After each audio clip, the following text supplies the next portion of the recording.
بسم اللہ الرحمن الرحیم الحمد للہ رب العالمین۔ شروع اس وحدہ لا شریک کے نام سے جس کے قبضہ قدرت میں ہم سب کی جانیں ہیں۔ اللہ سبحانہ و تعالیٰ کا ارشاد ہو رہا ہے، الا بذکر اللہ تطمئن القلوب۔ انسان اس دنیا میں سکون چاہتا ہے، وہ سکون کے لیے جو چاہے کرنے کے لیے تیار ہے۔ آپ دیکھیں، اس دنیا میں جو انسان سکون چاہتا ہے وہ سمجھتا ہے کہ اگر مال کما لوں تو مجھے سکون مل جائے گا، اگر مقام حاصل کر لوں تو مجھے سکون مل جائے گا، اگر شہرت حاصل کر لوں تو مجھے سکون مل جائے گا۔ جان لیں اللہ سبحانہ و تعالیٰ کیا کہہ رہے ہیں۔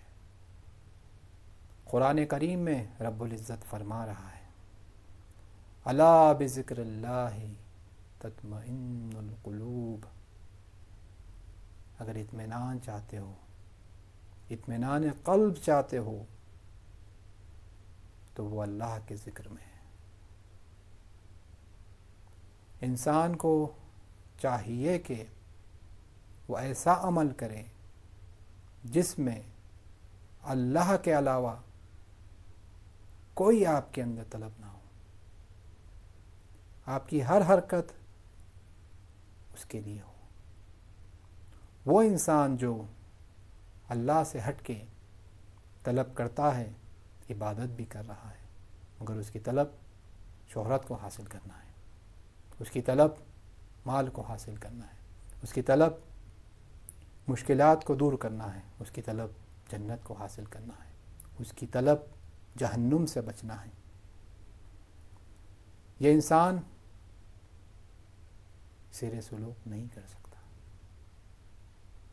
سیر سلوک وہ کر سکتا ہے جو خالص اللہ کے لیے جینا چاہے، وہ خالص خدائی ہو جائے، وہ صرف خدا کے لیے جیے۔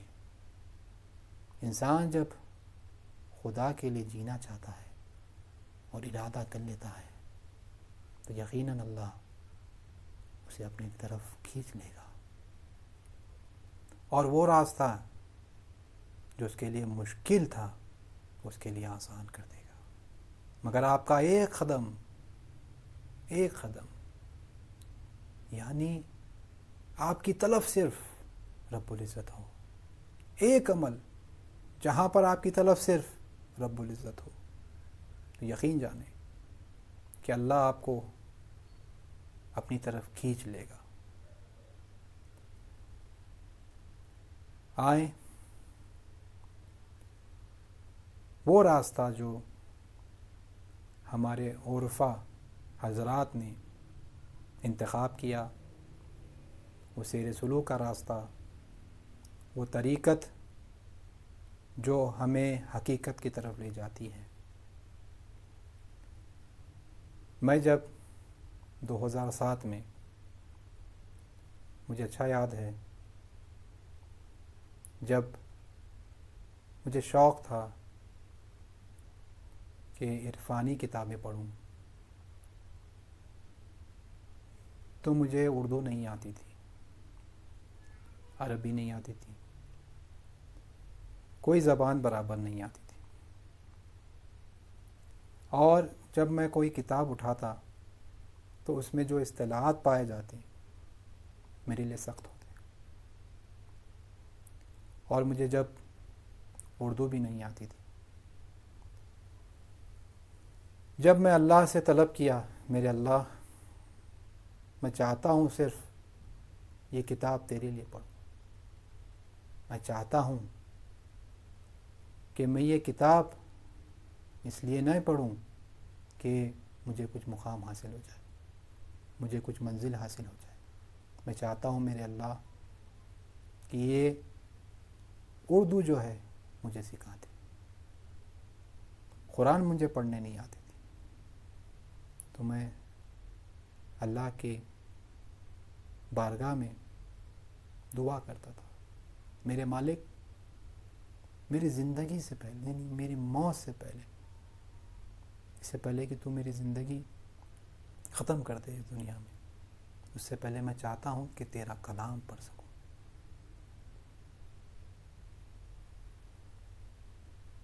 جو میری تڑپ تھی، جو میری طلب تھی، وہ صرف اللہ سبحانہ و تعالیٰ کے ساتھ، صرف اور صرف میں چاہتا تھا کہ اللہ مجھ سے راضی ہو جائے۔ عزیزوں، یقین جانیں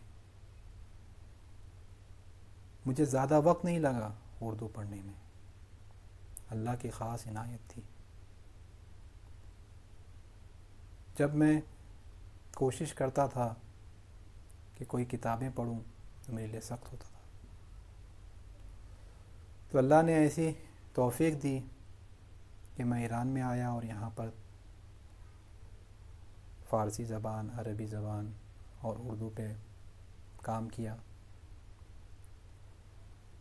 تو میں چاہتا ہوں کہ وہ حضرات جو عرفان سے واقف نہیں ہیں، عرفان کے اصطلاحات سے واقف نہیں ہیں، انہیں سے واقف کراؤں، اور عرفان کے کئی ایسے کتابیں جو عام عوام کے لیے بہت سخت ہے پڑھنا، میں چاہتا ہوں کہ کئی ایسے کتابیں میں خلاصے کے طور پر آپ لوگوں کی خدمت پہ پیش کروں، تاکہ وہ حضرات جو شوق رکھتے ہیں، تڑپ رکھتے ہیں، چاہتے ہیں کہ وہ سیر سلوک کریں اور اس اللہ سبحانہ و تعالیٰ کی طرف بڑھیں، خالص اگر وہ چاہتے ہیں کہ اللہ کی طرف بڑھیں، میں کوشش کروں گا کہ تمام وہ مطالب جو کتاب میں پائے جاتے ہیں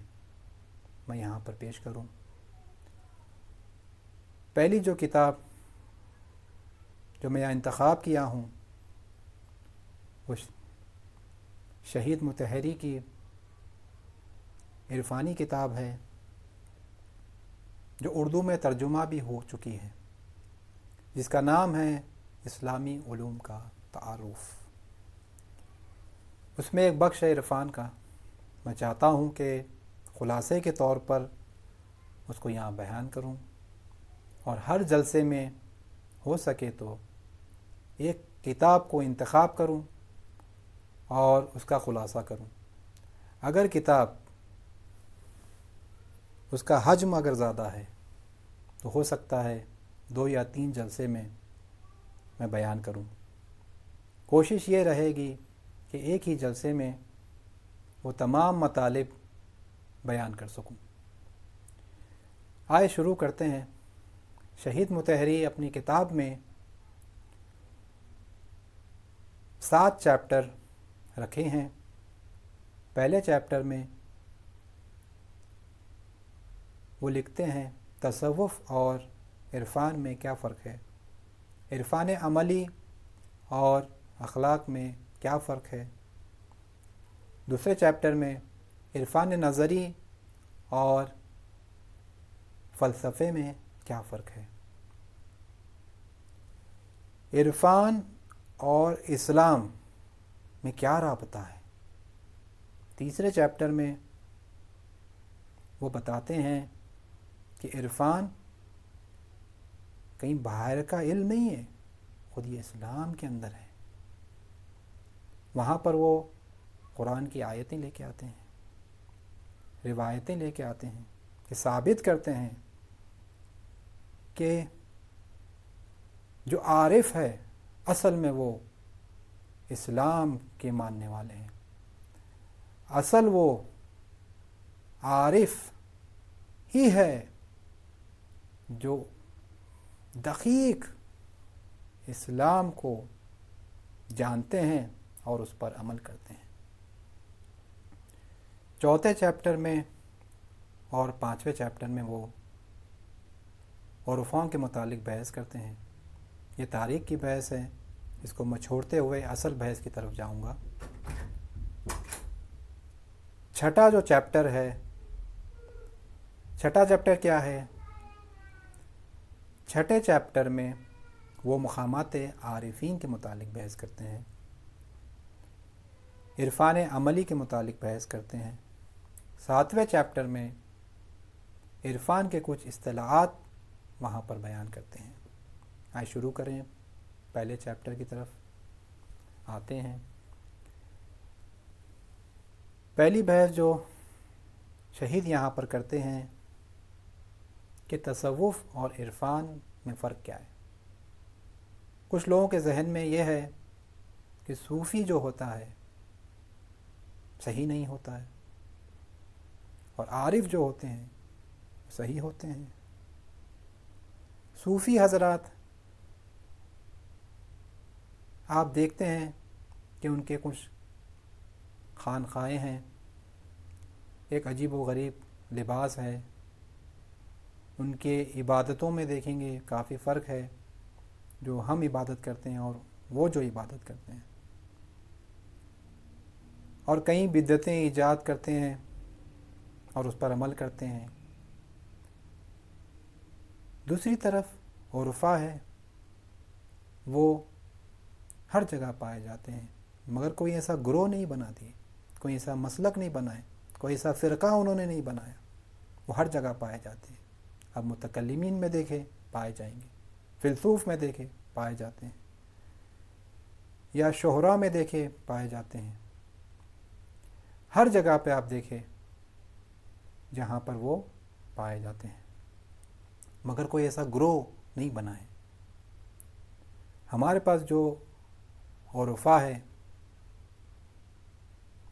وہ لوگ کوئی گروہ نہیں بنائے، کوئی فرقہ نہیں بنائے، وہ لوگ شیعہ میں ہی ہیں، اور وہ جو عام لوگ عمل کرتے ہیں وہ بھی وہی عمل کرتے ہیں، شریعت کے پابند ہے، کوئی بدعتیں ایجاد نہیں کی انہوں نے۔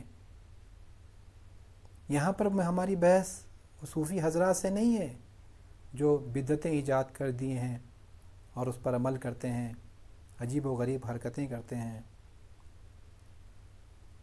ہماری بحث وہ عرفا کے متعلق ہے جو ہر جگہ پر پائے جاتے ہیں، یا وہ متکلم ہو، فقہا ہو، شاعر ہو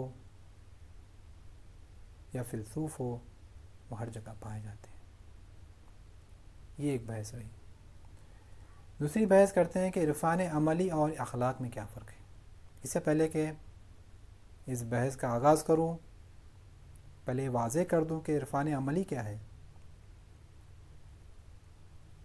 عرفان دو اس میں تقسیم ہوتا ہے، ایک ہے عرفان عملی اور ایک ہے عرفان نظری۔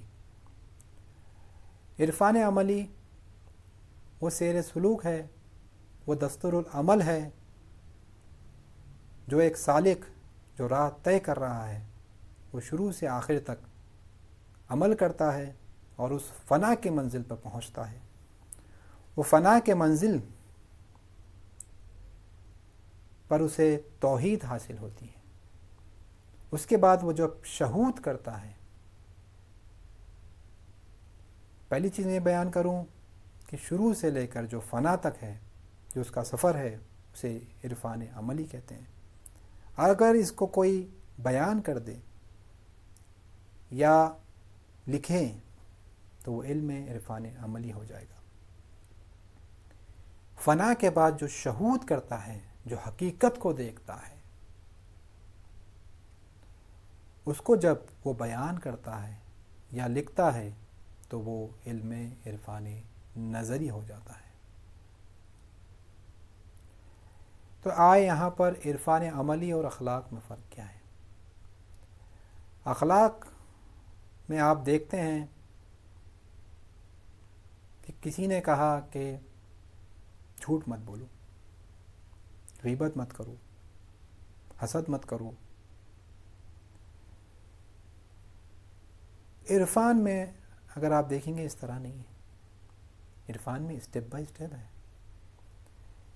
عرفان میں اگر مثال پیش کروں عرفان کے متعلق اگر مثال پیش کروں، بچہ جو ہوتا ہے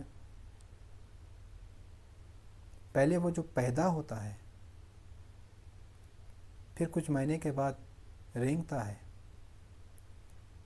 پھر کچھ سال کے بعد چلنے لگتا ہے، اسٹیپ بائی اسٹیپ ہے۔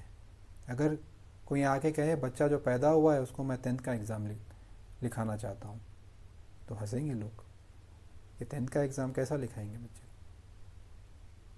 یا کہہ رہے ہیں کہ میں اسے بھگانا چاہتا ہوں تو وہ نہیں بھاگ سکتا ہے۔ اور ایک مثال پیش کرتا ہوں پودے کی، جب آپ بیج ڈالتے ہیں تو آپ دیکھیں گے کہ وہ جو فارم ہوتا ہے وہاں پر دیکھیں جھاڑ بنا، یہ پتے سے جو ہے پھل نکلتا ہے، یہ اسٹیپ بائی اسٹیپ ہے۔ اخلاق کی مثال پیش کروں، گھر کی ہے، گھر میں آپ جو ہے گھر کو سجانا چاہتے ہیں تو وہاں پر آپ چاہتے ہیں کہ صوفہ رکھیں، فین رکھیں، یا وہاں پر جو ہے فرش ہونا چاہیے، تو یہاں پر اسٹیپ بائی اسٹیپ نہیں ہے، آپ جیسا چاہے وہاں پر جو ہے آپ جو ہے پہلے شروع کر سکتے ہیں، پہلے فرش بچھا لیں یا پہلے جو ہے فین لگا لیں۔ یہ اخلاق ہے۔ اور ایک اخلاق میں ایک فرق ہے کہ جب انسان کہتا ہے کہ جھوٹ مت بولو تو اس کا جو معنی ہے وہ محدود ہے جو کتابوں میں ملتا ہے، مگر جب عارف اس مرحلے میں پہنچتا ہے، ایک منزل سے دوسری منزل میں پہنچتا ہے، وہاں پر جب اسے وہ کیفیت حاصل ہوتی ہے، وہ کیفیت جب اسے حاصل ہوتی ہے تو وہاں پر وہ اس حالت میں ہوتا ہے کہ وہ کبھی جھوٹ نہیں بول سکتا، وہ انسان سچا ہوتا ہے۔ تو یہ ایک حالت ہے، اسٹیپ بائی اسٹیپ بڑھنے کے بعد وہ اس پر طاری ہوتی ہے۔ تو یہاں پر جو فرق ہے، یعنی عرفان میں اگر آپ جھوٹ کہتے ہیں جھوٹ مت بولو، اس کی گہرائی ہے، یہ مراتب طے کر رہا ہے۔ وہ جو اخلاق میں جھوٹ نہیں کہتے ہیں کہ جھوٹ مت بولو، اس میں اور اس میں زمین و آسمان کا فرق ہے۔ آئے دیکھتے ہیں کہ عرفان نظری اور فلسفے میں کیا فرق ہے۔ جب انسان فنا کے بعد شہود کرتا ہے، اس کے پاس فیلسوف آتا ہے، فرض کریں آ کے کہتا ہے کہ آپ نے شہود کیا؟ ہاں کیا۔ تو بتائیں کہ ثابت کریں کہ آپ نے جو شہود کیا ہے آیا وہ صحیح ہے یا نہیں ہے۔ تو وہ عارف پوچھتا ہے کہ آپ کون ہیں؟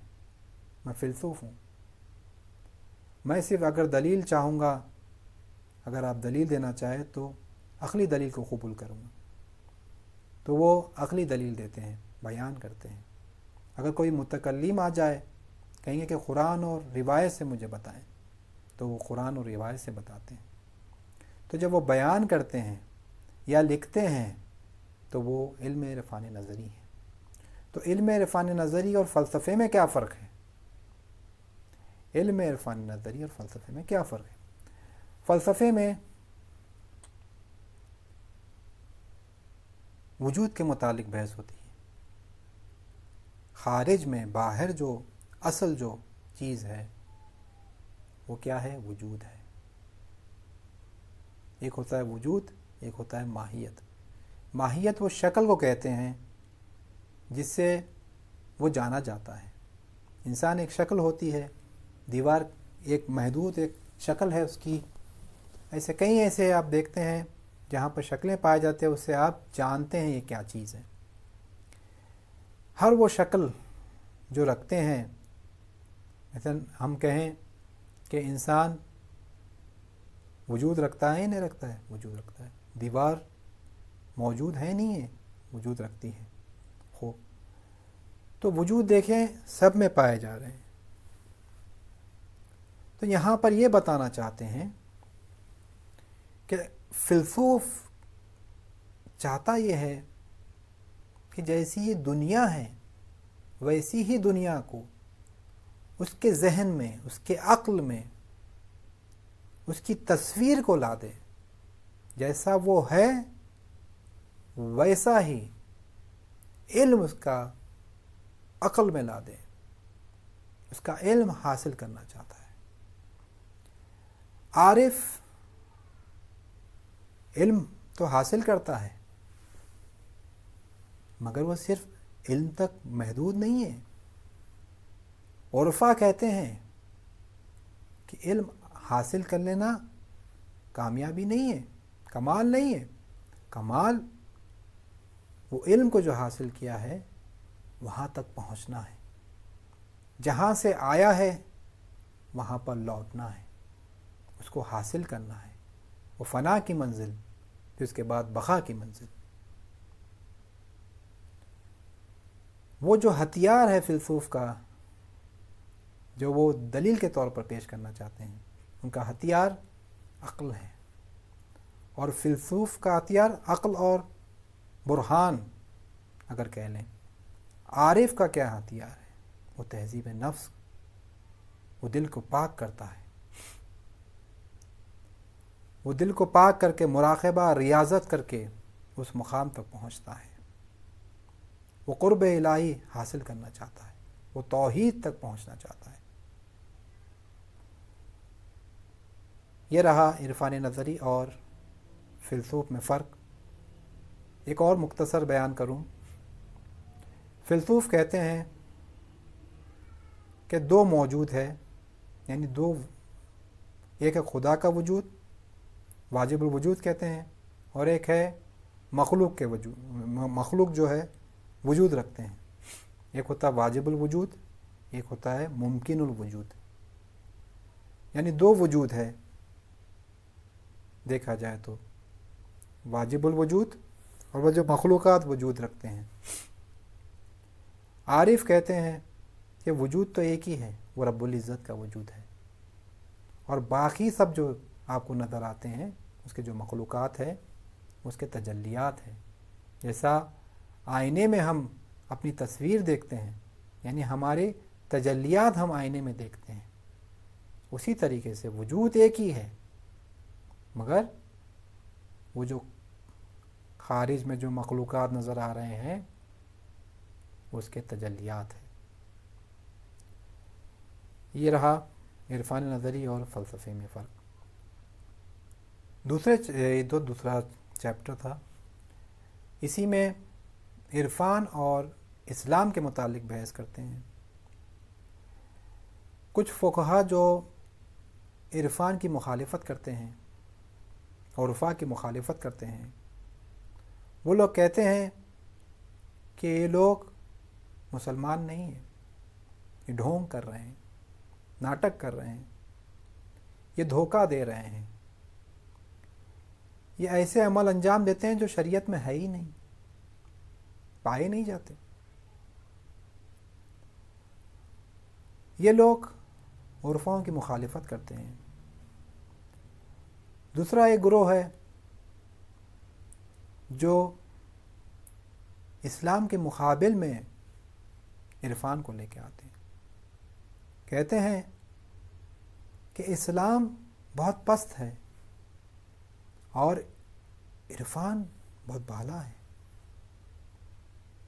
اسلام میں یہ عرفان کہاں سے آ جائے گا، اسلام کی کوئی حیثیت نہیں ہے، اس طرح وہ کہتے ہیں۔ پہلا گروہ جو ہے اسلام کو مانتا ہے اور عرفان کی مخالفت کرتا ہے۔ دوسرا گروہ اسلام کے مقابل میں اسلام کو نہیں مانتے،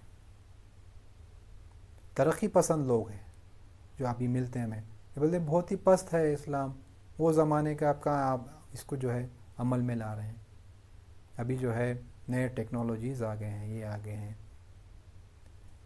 اس طرح کے لوگ جو اسلام کا مذاق بناتے ہیں۔ تیسرا گروہ جو ہے یہ کہتے ہیں کہ آئیں تحقیق کریں، وہ حضرات جو آپ کہہ رہے ہیں کہ جو بدعتیں ایجاد کیے ہیں، جو مسلمان نہیں ہیں، جو فرقہ بنا لیے ہیں، مگر وہ واقعی جو صوفی ہیں، واقعی میں جو عارف ہیں، جو اسلام کے پابند ہے، ان کے کچھ اصطلاحات ہیں، ٹھیک ہے، آپ ان کے کچھ اصطلاحات نہیں سمجھے ہو، آپ برابر ان کی کتابیں نہیں پڑھے ہیں، مگر آپ کو چاہیے کہ اس سے پہلے کہ آپ اعتراض کریں، ان کی کتابوں کو پڑھیں، دیکھیں کہ وہ لوگ کیا کہہ رہے ہیں، سمجھیں، پھر اس کے بعد اعتراض کریں۔ اس کے بعد جو آپ اعتراض کریں گے وہ قابل قبول ہے۔ جب آپ دیکھیں گے کہ آپ جو کہہ رہے ہیں وہ ویسے نہیں ہیں، وہ واقعی میں اسلام کو فالو کرتے ہیں، اسلام کے پابند ہیں، اور اصل میں اگر دیکھا جائے تو وہی لوگ ہیں جو اسلام پر عمل کرتے ہیں۔ توحید اگر کوئی رکھتے ہیں تو وہی لوگ رکھتے ہیں، باقی سب جو توحید رکھتے ہیں اس میں شرک ہے، شرک خفی ہے، شرک خفی کہتے ہیں، ان کی طلب کچھ اور ہے، اور عرفا کی طلب صرف اور صرف اللہ سبحانہ وتعالیٰ کی ذات ہے۔ یہ رہی بحث۔ پھر اس کے بعد شریعت اور طریقت، حقیقت۔ فقہا لوگ جو عرفا کے مخالفت میں ہیں، وہ لوگ کہتے ہیں کہ ہم مانتے ہیں کچھ مصلحتیں ہیں، ہم جو عبادت کرتے ہیں اس کے اندر کچھ واقع میں باطنی کچھ راز ہے، مگر وہ راز ہم قیامت کے بعد دیکھیں گے۔ ابھی جو ہے ضروری نہیں ہے کہ وہ چیزیں جو ہے ہمیں حاصل ہو جائے، مگر عارف کہتے ہیں نہ، اسی دنیا میں تم جو ہے عمل کر کے اس مقام کو حاصل کر سکتے ہو۔ یہ کیے۔ وہ لوگ کہتے ہیں کہ ہمارے پاس جو اسلام کی تقسیم ہم نے کی ہے وہ عقائد سے متعلق ہے، ایک اخلاق سے متعلق ہے، اور ایک احکام سے متعلق رکھتی ہے۔ عقائد جو ہمارے عقیدے ہیں اس کو وہ لوگ عقل اور نقل سے جو ہے پیش کرتے ہیں، ثابت کرتے ہیں، اور اس کو ثابت کرنے کے بعد اس پہ جو ہے ایمان رکھتے ہیں۔ دوسرا بخش اخلاق کا ہے، وہ جو میں بیان کر چکا ہوں، اخلاق اور عرفان میں کیا فرق ہے۔ تیسرا بخش احکام کا ہے، وہاں پر جو آپ واجبات انجام دیتے ہیں، نماز پڑھتے ہیں، روزہ رکھتے ہیں، یا ایسے کئی اعمال انجام دیتے ہیں، تو عرفا لوگ کہتے ہیں کہ ٹھیک ہے، ہم بھی جو ہے وہ آپ جو توحید کہہ رہے ہیں، نبوت کہہ رہے ہیں، امامت کہہ رہے ہیں، معاد کی جو بحث کر رہے ہیں، اس کو آپ عقل سے اور نقل سے پیش کر رہے ہیں، ٹھیک ہے، مگر صرف علم حاصل کر لینا کافی نہیں ہے، یہاں پر عین الیقین حاصل ہونا چاہیے، حق الیقین حاصل ہونا چاہیے انسان کو۔ جب یہاں پر آپ کو یقین حاصل ہونا ضروری ہے، وہ بھی شہود کرنا چاہیے۔ آپ یہاں پر کیا ہے؟ شہود کرنا چاہیے۔ صرف خالی علم حصولی حاصل کرنا کافی نہیں ہے، علم حضوری بھی جو ہے آپ کو حاصل کرنا چاہیے۔ یہ ہوئی بات۔ دوسرا احکام جو نارمل جو لوگ انجام دیتے ہیں، عبادت کرتے ہیں، احکام میں جو ہمیں نظر آتے ہیں، عرفا لوگ بھی وہی کرتے ہیں۔ فرق یہ ہے کہ کچھ ایسے حالات ان پر طاری ہوتے ہیں، ایسے کوئی مقامات میں وہ لوگ پہنچتے ہیں، وہاں پر وہ عبادت جو طلب کرتے ہیں وہ عام آدمی سے زیادہ ہوتا ہے۔ وہ ایسی حالت میں ہوتے ہیں کہ عام انسان 1 گھنٹہ اگر کوئی عبادت کرے تو تھک جاتا ہے، وہ کئی گھنٹے جو ہے عبادت میں لگے ہوتے ہیں۔ ہوتا یہ ہے کہ کئی مستحب عمل کو جو ہے وہ انجام دیتے ہیں واجب سمجھ کر، یعنی مستحب عمل کو بھی اگر وہ ترک کر دیں تو اس کو گناہ سمجھتے ہیں۔ ہے یہ مسائل۔ ہوپ یہ ہوئی بحث ہماری اسلام اور عرفان کا رابطہ۔ اس میں ایک کہتے ہیں کہ عرفان بدھاؤں میں تھا، بعد میں اسلام میں آیا، مسیحیوں میں تھا، بعد میں اسلام میں آیا، جبکہ ایسا نہیں ہے۔ اس کو شہید مطہری بتاتے ہیں دوسرے چیپٹر میں، تیسرے چیپٹر میں جو اس کی توضیح دیتے ہیں، کہتے ہیں کہ اصل جو عرفان ہے اسلام سے ہی نکلا ہے۔ اسلام میں ہمیں جو تعلیم اسلام ہمیں دیتی ہے وہ عرفان کی تعلیم دیتی ہے۔ وہ کئی روایتیں پیش کرتے ہیں، یہاں پر توقع نہیں ہے کہ میں پوری روایتیں پیش کروں، مختصر آپ کے سامنے پیش کروں۔ رسول اکرم صلی اللہ علیہ وآلہ وسلم کے پاس ایک شخص آتا ہے، رسول اکرم اس سے پوچھتے ہیں تو نے صبح کس طرح کی؟ اس نے کہا یقین کے ساتھ، ایمان کے ساتھ۔ رسول اکرم صلی اللہ علیہ وآلہ وسلم پوچھتے ہیں تیرے پاس دلیل کیا ہے؟ تو وہ کہتا ہے کہ میں جہنم میں جہنمیوں کو دیکھ رہا ہوں اور جنت میں جنت والوں کو دیکھ رہا ہوں، میں نامہ اعمال لوگوں کے دیکھ رہا ہوں۔ تو رسول اکرم فرماتے ہیں یہ جو حالت تجھ پہ آئی ہے اللہ نے تیرے پہ خاص عنایت کی ہے، اس کی جو تجھے حالت تجھ پہ آئی ہے یہ حالت زیادہ دیر تک برقرار نہیں رہتی ہے، کوشش کر کے یہ تیرے پاس برقرار رہے۔ اور کئی ایسے قرآن کی آیتیں پیش کرتے ہیں جیسا والذین جاہدوا فینا لنہدینہم سبلنا، جو اللہ کی راہ میں جد و جہد کرتا ہے، تلاش و کوشش کرتا ہے، اللہ اسے اپنی راہ ضرور دکھلائے گا۔ کئی جگہ پہ ہے هو الاول والآخر والظاہر والباطن، وہی اول ہے، وہی آخر ہے، وہی ظاہر ہے، وہی باطن ہے۔ کئی ایسے اور آیتیں ہیں جو شہید مطہری لے کے آتے ہیں، اللہ نور السماوات والارض، اللہ نور ہے زمین و آسمان کا، سنورہم آیاتنا فی الآفاق وفی انفسہم حتی یتبین لہم انہ الحق، ہم دکھلائیں گے تمہیں آفاق میں اور خود تمہارے اندر یہ دیکھ کے تم کہو گے کہ یہ حق ہے۔ یہ کیا چیز ہے؟ یہ کیا ہے؟ یہ دلیل پیش کرتے ہیں۔ پھر اس کے بعد چوتھا چیپٹر اور پانچویں چیپٹر میں تاریخ کی بحث ہے، اس کو میں اگنور کرتے ہوئے چھٹے چیپٹر کی طرف جو مقامات عارفین ہیں اس کے متعلق آپ کو بحث کروں۔ مقامات عارفین میں جو شہید مطہری نے یہاں پر جو مطالب پیش کیے ہیں وہ بوعلی سینا کے مطالب ہے۔ بوعلی سینا کی کتاب ہے اشارات و تنبیہات، اس میں سے وہ لیتے ہیں اور اسی کا ترجمہ کیا ہے۔ مختصر میں آپ کو خلاصے کے طور پر وہ پیش کر دوں۔ پہلی بحث وہ کرتے ہیں عابد کون ہے، زاہد کون ہے اور عارف کون ہے۔ زاہد کون ہے؟ زاہد وہ ہے جو دنیا سے بے رغبتی کرے، دنیا سے بے رغبتی کر کر اللہ کی خاطر کرے، بے رغبتی، اس کی طلب صرف اللہ ہو، اسے زاہد کہتے ہیں جو عرفوں کے نزدیک۔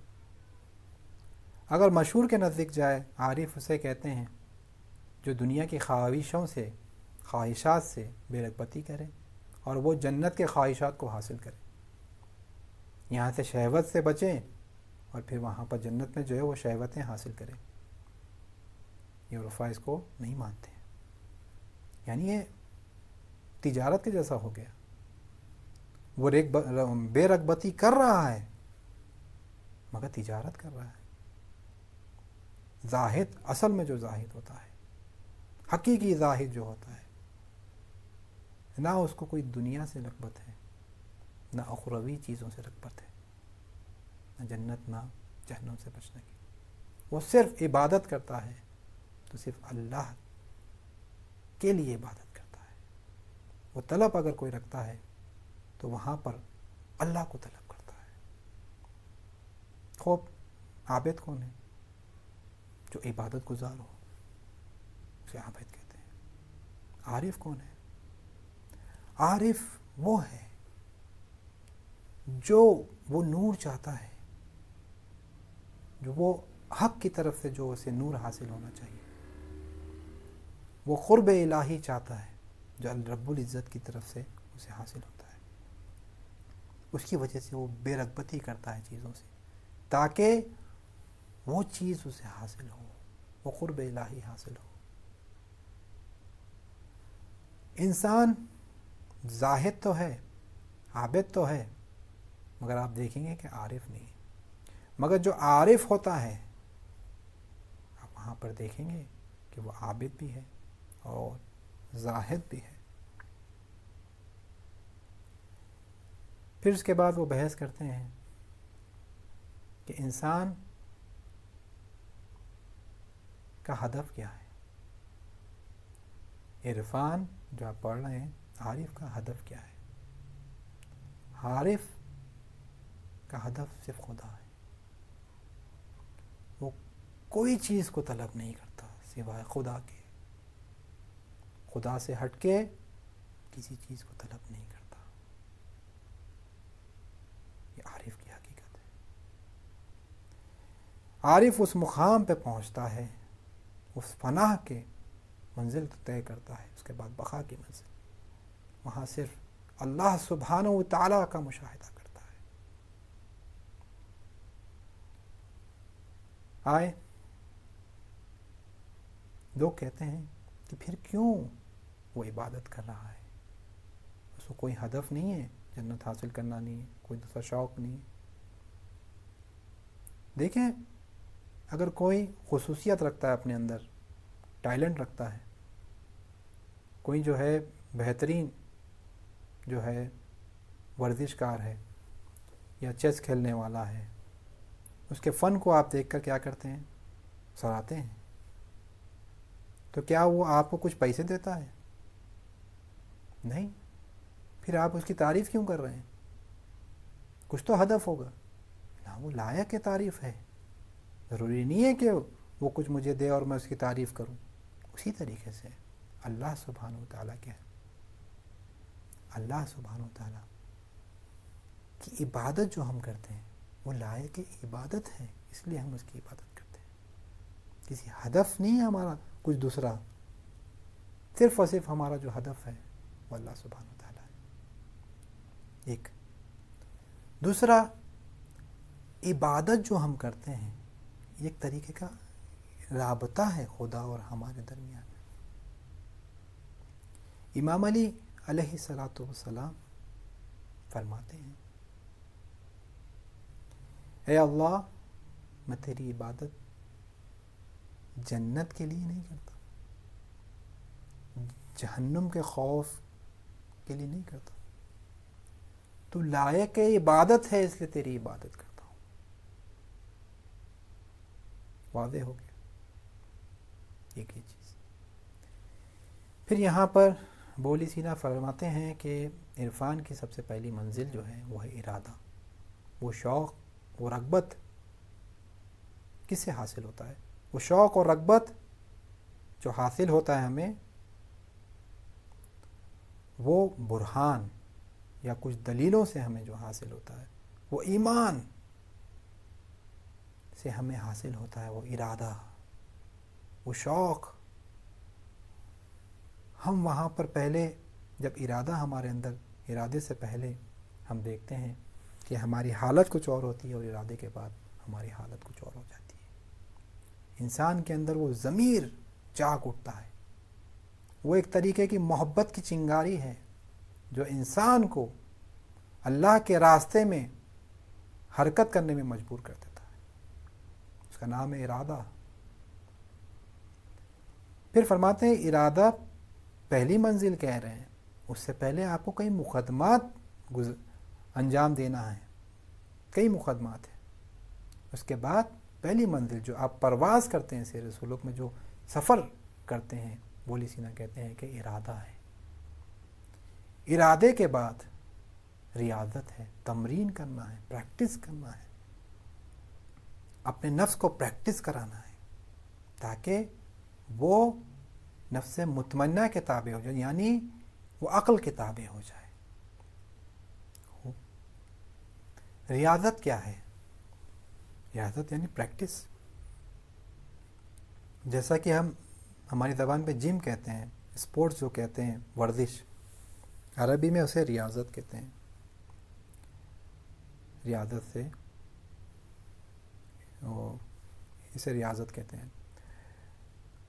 جیسا کہ ایک گھوڑے کا بچہ ہوتا ہے، اس کے اوپر جو اگر چڑھنا چاہتا ہے تو وہ چڑھنے نہیں دیتا، تو اس کی اسے پریکٹس کراتے ہیں، اسے ریاضت کہتے ہیں. یہ ہو گیا بات. ریاضت میں 3 چیز پائی جاتی ہیں. ایک وہ چیزیں جو آپ کو مقصد تک پہنچنے میں مانع ہوتے ہیں، رکاوٹیں ہوتی ہیں، اس کو دور کرنے کی پریکٹس کرنا ہے. اور وہ چیزیں جو آپ کے مقصد میں کام میں آتے ہیں، وہ فضائل اخلاق جو آپ کو حاصل کرنا ہے، اس کی پریکٹس کریں، اس کو حاصل کرنے کی کوشش کریں. پہلا. دوسرا، وہ نفس مطمئنہ، یعنی پہلے آپ کو نفس امارہ جو آپ کو برائی کی طرف تلقین کرتا ہے، آپ کو برائی کی طرف لے کے جاتا ہے، اگر اس کا ملکہ ہو جائے، یعنی اتنا آپ نے اس کی بات مانی ہے کہ وہ آپ کا جسم کا حصہ بن جائے، روح کا حصہ بن جائے، تو وہ شیطان بن جائے گا. ایک ہوتا ہے نفس لوامہ، یعنی آپ کو نیکی کی دعوت کرتا ہے، نیکی کی تلقین کرتا ہے. وہ جو نیکی کی تلقین کرتا ہے، اگر اس میں ملکہ حاصل ہو جائے آپ کو، تو نفس مطمئنہ حاصل ہو جائے گا. یعنی آپ کے نفس کو عقل کے تابع کرنا ہے، اس کی پریکٹس کرنا ہے. تیسرا، اپنے قلب کو اتنا لطیف بنا دینا، اتنا نرم بنا دینا، خالص بنا دینا، جہاں پر کوئی گندگی نہ ہو، شفاف ہو جائے، اللہ کے علاوہ کوئی اس میں چیز، کوئی بھی چیز نہ پائی جاتی ہو، شفاف ہو جائے، موحد ہو جائے. وہاں پر فیض الہی ہوگا، وہاں پر تجلیات ہوں گے، جب تک کہ وہ اپنے قلب کو لطیف اور نرم نہ کر دے، جب تک اس چیزوں کو قبول نہیں کر سکتا ہو. اس کے اندر وہ صلاحیت پیدا ہونا چاہیے، اس کی تمرین کرنا. ریاضت کا جو پہلے میں نے بیان کیا، وہ جو برائیوں کو جو ہے دور کرنا، اس کی تمرین کرنا، کیسا کریں ہم؟ زہد سے. انسان زہد سے جو ہے وہ چیز کو برطرف کر سکتا ہے. دوسری چیز جو میں نے یہاں پر بیان کیا، پہلا تو زہد ہے، زہد سے وہ چیز کو دور کر سکتا ہے، اپنے عیبوں کو، برائیوں کو دور کر سکتا ہے. دوسرا جو ہمیں ملتا ہے، نفس مطمئنہ تک آپ کو پہنچنا ہے اور نفس کو عقل کے تابع کرنا ہے. وہاں پر کیا ہے؟